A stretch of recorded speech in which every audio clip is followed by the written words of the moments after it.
Bapak Ibu, saudaraku yang Tuhan Yesus kasihi, damai sejahtera bagi Anda semua, Shalom, dan salam dari kota Ambon, Manise.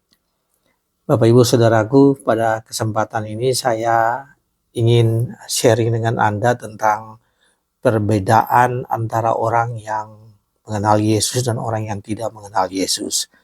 Kalau di dalam kitab Mazmur, pasal 1 itu dikatakan orang benar dan orang fasik. Jadi apa itu orang benar? Orang benar adalah orang yang mengenal Yesus. Dan mengapa disebut orang benar? Karena memang mereka yang mengenal Yesus itu dibenarkan. Ya, bukan karena perbuatan baik tapi dibenarkan, ya, dijustifikasi, mengalami pembenaran dan dibenarkan, dan karena itu disebut dengan orang benar. Dan orang yang tidak mengenal Yesus, ya tentu saja di dalam kitab Mazmur pasal 1 dikatakan sebagai orang fasik atau orang yang belum percaya kepada Tuhan Yesus.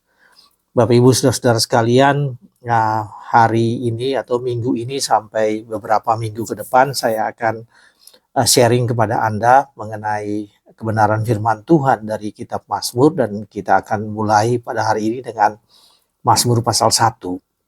Nanti secara random kita akan milih beberapa kitab Mazmur, ya, atau pasal Mazmur yang bisa kita pakai sebagai renungan bagi kita, ya. Jadi kita akan coba melihat kitab Mazmur ini kira-kira 10 kali, kemudian kita akan pindah ke bagian Alkitab yang lain. Bapak Ibu saudara sekalian, di dalam Mazmur pasal 1 dikatakan bahwa, nanti kita akan baca, tapi dikatakan bahwa orang benar itu berbahagia, dan orang yang tidak benar atau orang yang tidak percaya kepada Kristus itu akan mengalami celaka dan kebinasaan.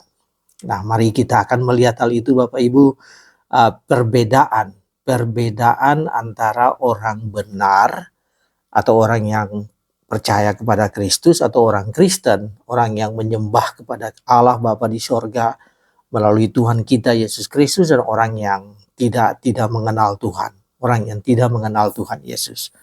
Kita akan baca dari Mazmur pasal 1, seluruh pasal, yaitu dari pasal 1 ayat 1 sampai dengan ayatnya yang ke-6. Yang demikian bunyinya. Jalan orang benar dan jalan orang fasik. Berbahagialah orang yang tidak berjalan menurut ajakan orang fasik, yang tidak berdiri di jalan orang berdosa, dan yang tidak duduk di kumpulan pencemooh, tetapi yang kesukaannya ialah Taurat Tuhan, dan merenungkan Taurat itu siang dan malam. Ia seperti pohon yang ditanam di tepi aliran air, yang menghasilkan buahnya pada musimnya, tidak pernah layu daunnya, apa saja yang dilakukannya berhasil. Bukan demikian orang fasik, mereka seperti sekam yang dihamburkan angin.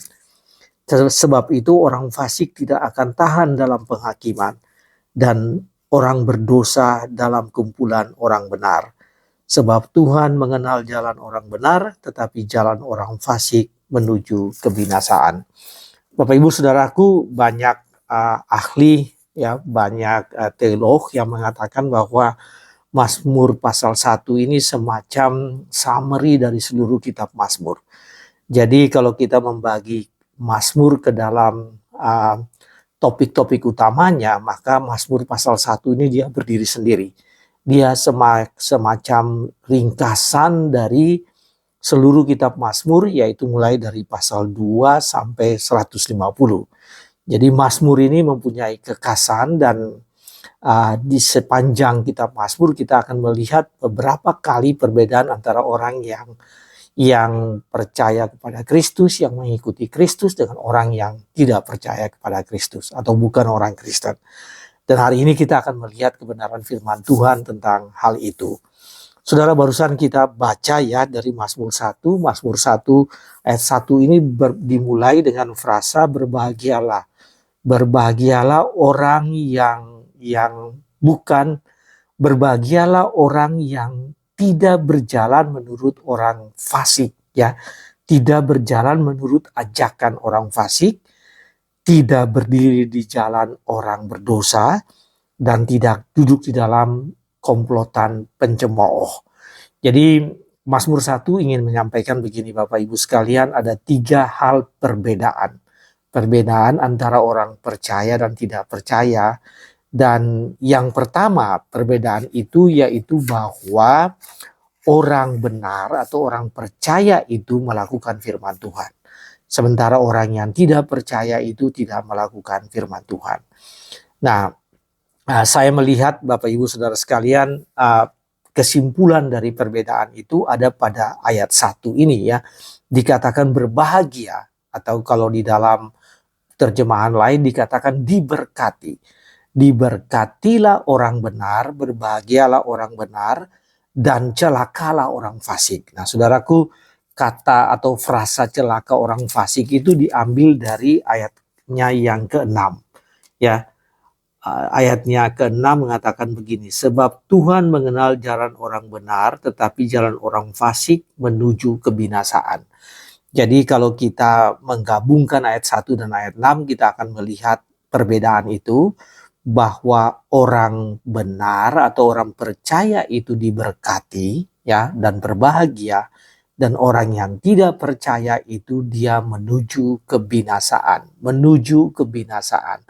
Mungkin sekarang ini sedang mengalami kehidupan di dunia ini, tapi pada akhirnya menuju kebinasaan. Jadi ending atau kesudahan itu adalah kebinasaan. Nah Bapak Ibu Saudaraku, ada 3 hal ya. Jadi itu adalah tadi pokok pikiran utama dari Mazmur 1 ini, bahwa perbedaan antara orang benar dan orang fasik, yaitu bahwa orang benar itu atau orang yang mengenal Kristus itu berbahagia dan diberkati, sementara orang yang tidak mengenal Kristus itu menuju kepada kebinasaan. Nah Bapak Ibu Saudara sekalian, kita akan melihat apa bedanya, apa beda secara variabel-variabel apa yang menunjukkan perbedaan itu antara orang yang diberkati, orang yang menuju kebinasaan tadi, atau antara orang yang mengenal Kristus dan orang yang tidak percaya kepada Kristus. Perbedaannya kita akan melihat dalam ayat 2. Ayat 2 mengatakan tetapi yang kesukaannya. Jadi ini orang yang berbahagia itu atau orang yang diberkati itu, kesukaannya ialah Taurat Tuhan. Jadi dia menyukai firman Tuhan dan merenungkan Taurat itu siang dan malam. Jadi Bapak Ibu Saudara sekalian, kedua kalimat ini yang ada dalam ayat 2 ini adalah yang kita sebut dengan paralelisme sintesis atau paralelisme tambahan. Kalimat pertama mengatakan orang benar itu kesukaannya ialah firman Tuhan. Kemudian tidak sampai di situ, kesukaannya itu dilanjuti dengan frasa yang mengatakan yang merenungkan firman itu siang dan malam. Jadi orang benar kesukaannya lah firman Tuhan, dan kesukaan ini berarti bahwa dia memberi waktunya dan dia memberi hidupnya ya untuk mengenal firman Tuhan, untuk mengetahui firman Tuhan, untuk percaya kepada firman Tuhan. Tetapi tidak sampai di sana, dia merenungkan firman Tuhan itu siang dan malam. Artinya dalam sepanjang kehidupannya, ya semua aktivitas kehidupannya, dia merenungkan firman itu siang dan malam. Bapak Ibu Saudaraku, kata kesukaannya adalah Taurat Tuhan. Kata kesukaan itu artinya senang atau gembira atau bahagia dalam membaca Taurat Tuhan, membaca dan mendengar Taurat Tuhan. Dan kata merenungkan, jadi tidak hanya senang dalam membaca atau mendengar firman Tuhan atau Taurat Tuhan, tapi kemudian merenungkan, masuk di pikirannya, dan dia masuk dalam hatinya dan merenungkan firman Tuhan itu siang dan malam. Bapak Ibu Saudaraku, frasa merenungkan di sini artinya meditasi, mempertimbangkan dengan hati-hati, kemudian memeditasikan itu di dalam kehidupan. Dan dikatakan bahwa mereka yang memeditasikan firman Tuhan, yang melakukan meditasi terhadap firman Tuhan, maka mereka akan berbahagia. Saudara sekalian, apa artinya meditasi? Ya, meditasi terhadap firman Tuhan. Meditasi ini yang tadi saya sebutkan bahwa merenungkan, ya, berpikir lalu merenungkan firman Tuhan itu, kemudian menentukan bagaimana aplikasinya dalam kehidupan ini dan melakukan itu yang disebut dengan meditasi. Ada satu frasa atau kalimat yang lain yang digunakan untuk kata meditasi ini, yaitu ruminate. Ruminate ini artinya ruminansia. Dan Bapak Ibu, kalau Anda belajar ilmu peternakan, Anda akan tahu bahwa ruminansia itu artinya memama biak. Jadi kata ruminate itu memama biak. Dan kalimat merenungkan firman atau Taurat siang dan malam berarti dia meruminansia. Dia meruminansia firman itu siang dan malam. Dan kata ruminansia itu, Anda tahu apa arti memama biak. Memama biak itu adalah misalnya sapi, kuda, ya kerbau, kalau memama biak dia makan rumput dan dia tidak langsung mengunyah itu, dia mengunyah dan dia tidak langsung menelan itu lalu selesai. Tapi dia menelan dalam lambungnya, kemudian pada satu kesempatan dia istirahat, lalu dia keluarkan lagi, lalu dia memama biak lagi, dia mengunyah lagi, dan pada akhirnya dia menelan. Nah, itu artinya bahwa ada proses sedemikian rupa sampai Taurat Tuhan itu mengalami ruminansia, ya, diruminate, ya, dimeditasi, direnungkan. Tidak hanya pada saat makan atau pada saat mendengar saja, tapi sesudah itu masuk di dalam hatinya, dalam hidupnya, merenungkan kembali, membawa kembali keluar, merenungkan kembali, dan kemudian sampai mengunyah sampai seluruh saripatinya, seluruh vitamin dari makanan itu, atau seluruh aspek, seluruh bagian dari firman Tuhan itu dipahami dengan baik, dan pada akhirnya itu masuk di dalam kehidupan. Nah, saudaraku, ini yang disebut dengan mengenal Taurat, yang kesukaannya adalah mengenal Taurat Tuhan dan merenungkan Taurat itu siang dan malam.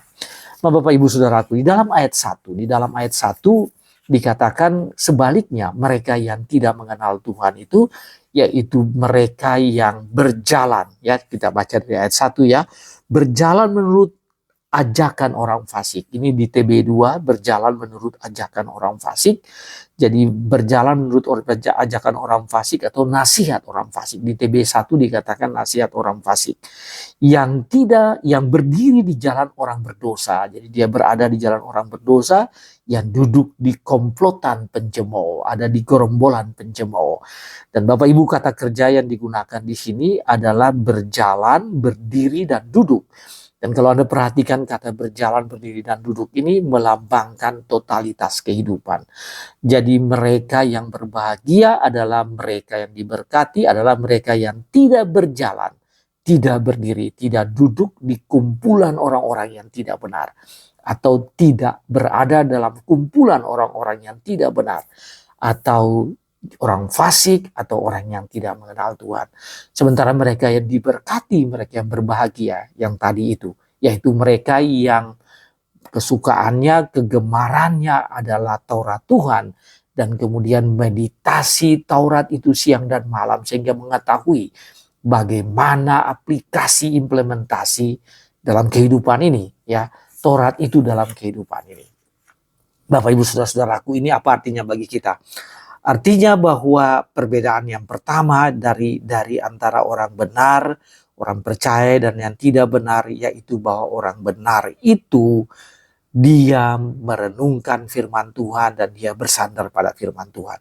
Bahwa kehidupannya ini tergantung pada firman Tuhan, berlandaskan firman Tuhan, masuk dalam koridor firman Tuhan, dan melakukan firman Tuhan. Itu adalah perbedaan. Dan orang yang tidak benar, tidak berbahagia, tidak melakukan hal yang itu. Karena itu Bapak Ibu Saudara sekalian, Anda sebagai orang benar, Anda harus melakukan firman Tuhan. Membaca firman Tuhan, merenungkan firman Tuhan, meditasi firman Tuhan, sampai benar-benar mengerti firman Tuhan itu. Dan melakukan itu dalam kehidupan Anda setiap hari. Itu perbedaan yang pertama. Perbedaan yang kedua yaitu mengenai profil. Profil antara orang benar dan orang yang tidak benar, atau antara orang Kristen dan yang bukan orang Kristen. Dan kita bisa melihat ini dari ayatnya yang ketiga. Orang Kristen, orang yang benar, orang yang mengenal Kristus, ia seperti pohon yang ditanam di tepi aliran air. Pohon yang ditanam di tepi aliran air artinya dia mempunyai sumber air yang sangat banyak, ya, yang tidak berhenti, karena airnya mengalir terus, dan karena itu pohon akan tumbuh dengan baik, berhidup dengan baik. Kemudian kalimat berikutnya dari pasal ayat 3 ini, pasal 1 ayat 3 mengatakan, yang menghasilkan buah pada musimnya. Jadi orang yang profilnya itu dia ada di tepi, dia bagaikan pohon yang ada di tepi aliran air. Kemudian karena dia berada di aliran air itu, dia menghasilkan buah pada musimnya, ya. Tidak sepanjang saat menghasilkan buah, tetapi ketika pada saat diperlukan maka dia menghasilkan buah. Pada saat musimnya dia menghasilkan buah. Yang menghasilkan buah pada musimnya. Tidak pernah layu daunnya, dan apa saja yang dilakukannya berhasil. Saudara sekalian, itu adalah profil orang benar. Dengan kata lain, profil orang benar ini dia ditanam dan dipelihara dan diberkati, ya, ditanam, dipelihara dan diberkati. Dikatakan di sini begini, seperti pohon yang ditanam di tepi aliran air. Artinya pohon itu bukan tumbuh liar, bukan tumbuh di tempat yang lain, tapi sengaja ditanam. Jadi orang benar adalah orang yang ditanam, diletakkan di tepi aliran air, seperti di tepi aliran air. Jadi dari sumber, berada di tepi sumber kehidupan itu, yang bergantung pada sumber kehidupan itu adalah orang benar. Dan karena itu dia menghasilkan buah pada saatnya, pada musimnya. Dia tidak pernah layu daunnya, dan apa saja yang dilakukannya berhasil. Saudara sekalian, itu adalah orang benar. Namun orang yang tidak benar atau orang yang tidak percaya kepada Kristus, dikatakan dalam ayat 4, dia adalah seperti sekam.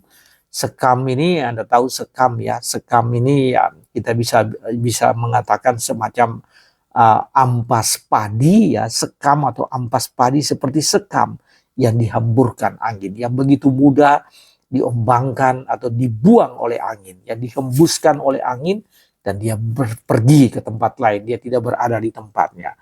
Dan kemudian sekam itu, ya, tidak ada gunanya sama sekali, atau gunanya sangat kecil, atau bahkan tidak ada gunanya sama sekali. Tidak menghasilkan buah karena dia adalah sekam, dan dia dihembuskan seperti sekam yang hemburkan angin, ya. Sebab itu orang fasik tidak akan tahan dalam penghakiman, ya, dan orang berdosa dalam kumpulan orang benar. Jadi karena itu maka profilnya itu orang benar atau orang-orang percaya ini tidak bisa berada, ya, bisa berada di dalam kumpulan orang pencemooh atau yang tidak benar. Dan orang yang tidak benar ini tidak bisa berada dalam kumpulan orang yang benar. Bapak Ibu Saudara sekalian, ayat 3 dan ayat 4 mengatakan perbedaan itu. Dan perbedaan itu yang menunjukkan profilnya.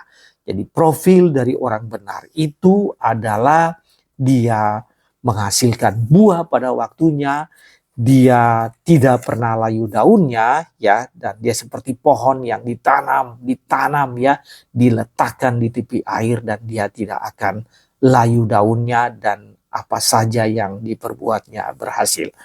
Saudara-saudara sekalian, nah ini maknanya bagi kita apa? Maknanya bagi kita yaitu bahwa Anda yang adalah orang benar, Anda harus percaya, Anda percaya bahwa ada perbedaan yang sangat nyata. Anda harus yakini itu dan harus Anda wujudkan itu dalam kehidupan Anda, bahwa ada perbedaan yang sangat nyata antara Anda dan orang yang tidak percaya kepada Kristus. Hidup Anda itu harus berdampak, ya, seperti pohon tadi, ya, menghasilkan buah pada musimnya, pada waktunya atau pada musimnya. Hidup Anda itu harus berdampak. Hidup Anda itu berguna bagi yang lain, berguna sesuai dengan musimnya, berguna sesuai dengan apa yang dikehendaki Tuhan. Dan kehidupan dan keberhasilan itu atau yang berdampak itu, dia bertahan lama atau dia berlangsung terus menerus. Ini yang disebut dengan long lasting impact yang panjang. Mengapa? Karena dia ditanam ditanam karena Anda ditanam di tepi aliran air. Anda seperti pohon yang ditanam di aliran air. Anda adalah orang yang tertanam, kata-kata kitab Efesus ya, surat Paulus jemaat kepada Efesus, tertanam dan berakar di dalam Tuhan. Tertanam dan berakar di dalam Tuhan. Kitab Kolose pasal 2 ayat 6 sampai 8. Anda tertanam dan berakar di dalam Tuhan. Dan itu adalah profil Anda yang tertanam. Dan karena itu Anda memiliki dampak dalam kehidupan ini. Saudara, kalau yang tadi perbedaan pertama antara orang yang diberkati dan tidak diberkati, orang yang diberkati, yang perbedaan pertama dengan orang yang tidak diberkati, bahwa mereka atau Anda yang diberkati itu Anda kesukaannya adalah Taurat Tuhan. Kesukaannya adalah firman Tuhan.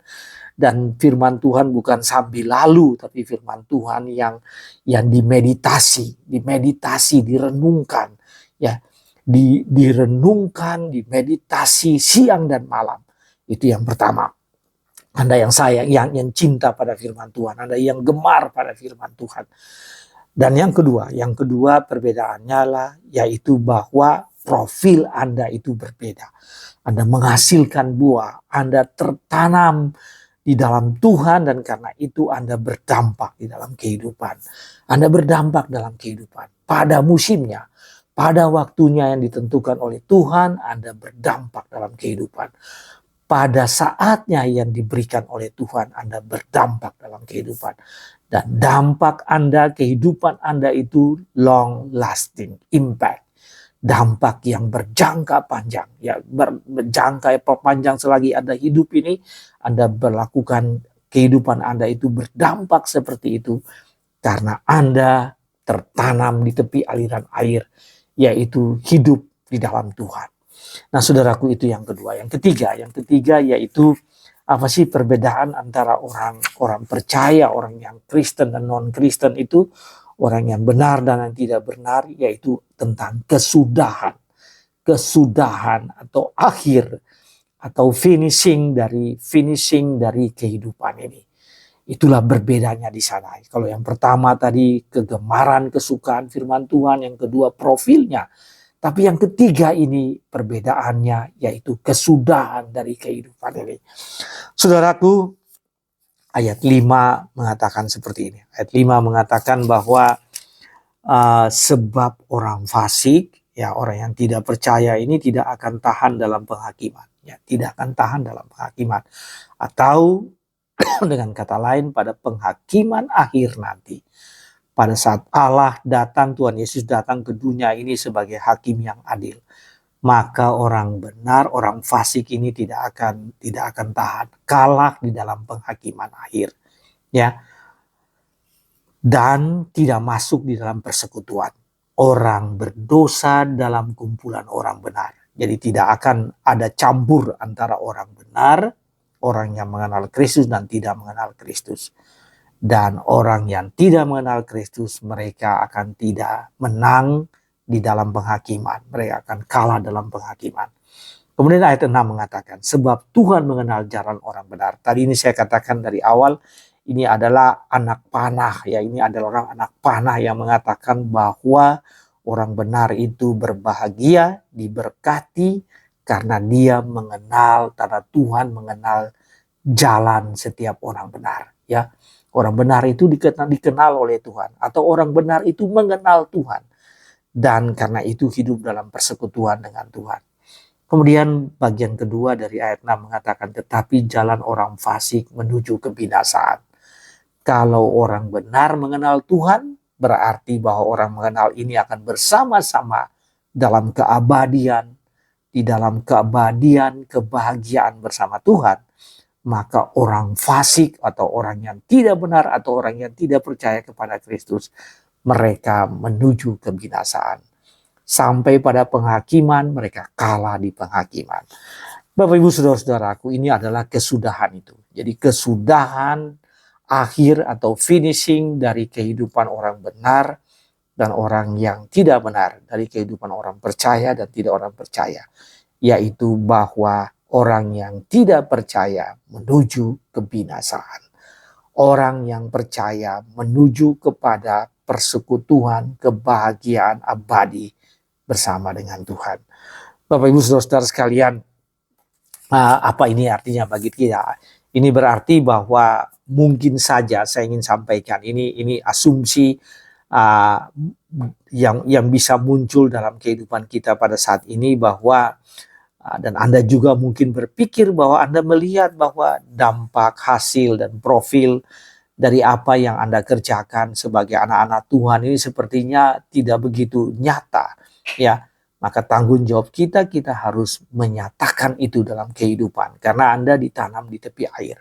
Tetapi mungkin saja Anda melihat bahwa dampak atau akibat atau produk dari orang-orang, produk kehidupan, ya, produk kehidupan dari orang-orang yang tidak benar ini, kesudahannya itu saat ini sepertinya baik.